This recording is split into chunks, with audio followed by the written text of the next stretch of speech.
Hey guys, and welcome to the second video of this channel. Today we'll be doing a follow-up on the calendar trigger. This will unleash the power of Calendar Assistant.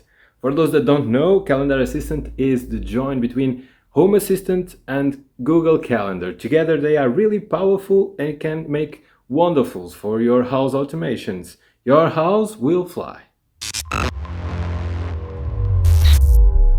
Before we start with the integration of Google Calendar on Home Assistant, something that I called Calendar Assistant,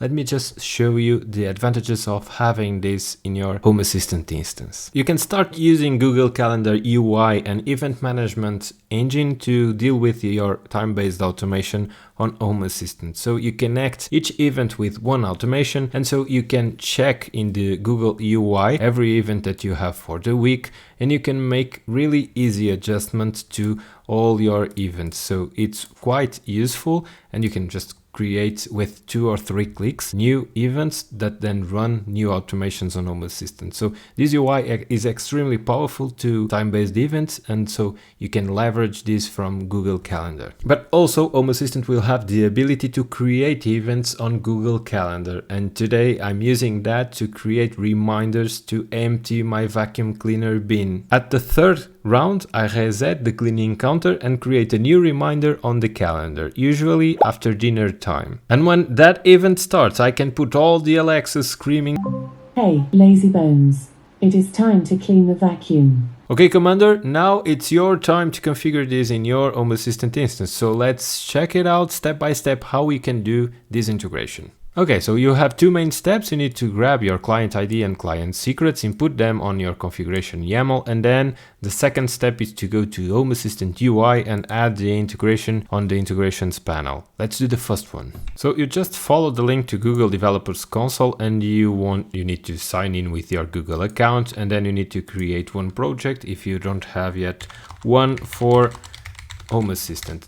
I'll call it Google Calendar. I wait a little bit and then just make select project. Guarantee that your project is now selected on this top select bar. I'll do next. He will prompt if I want to enable Google Calendar API. Of course I want, and next. Okay, everything's set up. Let's just click here on Google Cloud Platform, and now we need to deal with credentials. So you just search for credentials, select the APIs and services, configure consent screen, and then you just choose external and create. Right here you need to give the app a name. I choose Home Assistant, and then you need to put your email on user support email, and also down here on developer contact information. You do save and continue. Right here you don't do anything, just save and continue, and now you need to add a user, a test user, and you need to use your email account again.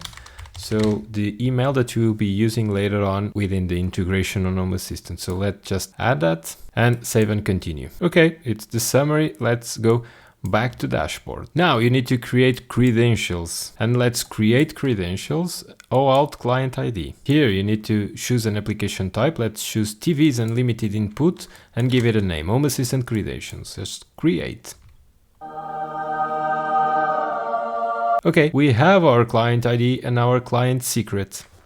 Just store this information in a notepad so you can have it later when you are dealing with Home Assistant. Okay, it's done. Now you just need to double check if the Calendar API is enabled. So Calendar API, you just ask for it. So API is enabled. Cool.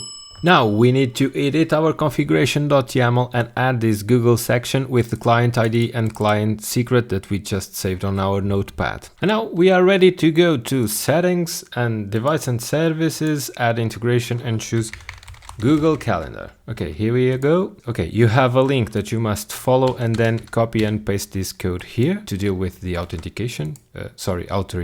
You choose the same Gmail account that you used on the Google Cloud Platform. Continue and allow.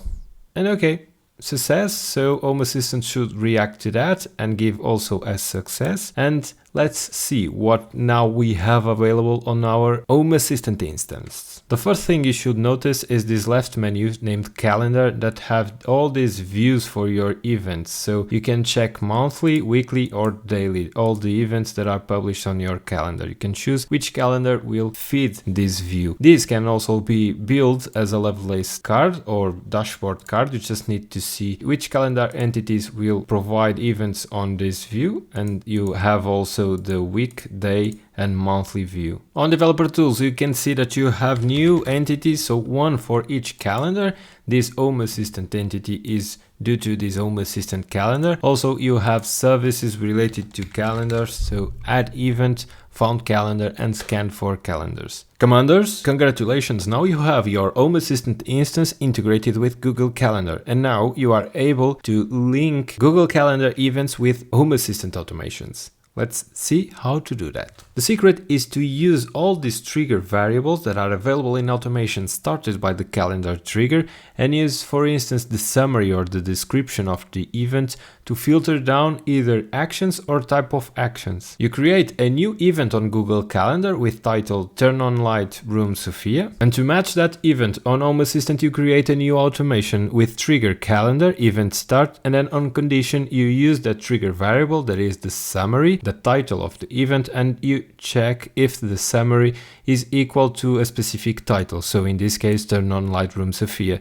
If that's the case, then the event that was triggered was this one, and so you can move forward to actions and call the turn lights on. Now this example will work, but it will have two big issues. The first one, it's hard to build. So for every new event that you want to add, you need to create the event on Google Calendar and then create a new automation on Home Assistant side. Also performance issues. So if you have 10 or 20 events on your Google Calendar, you will have that same amount of triggers on Home Assistant, only to run one automation because all the others will fail in the condition phase. So commandos, challenge accepted. Let's take this to the next step. And the secret is to storage the information that Home Assistant needs to run the automations on the event itself. I prefer to do it directly on the title because it's always visible, but you can also do it on the description of the event. So I just changed the title to the service that I want to call and then the entity that I want to affect, and both are split by a character, colon. Assuming that all my events will have the Home Assistant service and entities, then I can just move here to the automation, keep the trigger, so calendar event start, but then remove the condition, so all triggers will run actions. And which action? The one that is present on the summary of the event. I just need to split by the character that I used, so colon, and then use the first part, so the left side of the colon as my service to call, and the second part, so the right side of the colon, as the entity ID to affect. Really important is to have this automation running in queue mode, because if you have multiple events running at the same time on your Google Calendar, this automation will be triggered also multiple times at the same time. While it is running, you will receive another trigger, and the queue mode guarantees that all the triggers are queued and dealt with and none of them are skipped. And this is it, commanders, a new way for you to deal with your time-based automation on Home Assistant. This is Calendar Assistant. And as I said, I'm using it in a lot of other ways, so Commander, if you want to see more videos about the Calendar Assistant, please let me know in the comments below. Also, if you like this video, give a thumbs up, it's really important when you are starting a new channel, and we will see you, me and I, will see you in the next one. Bye bye, Commanders.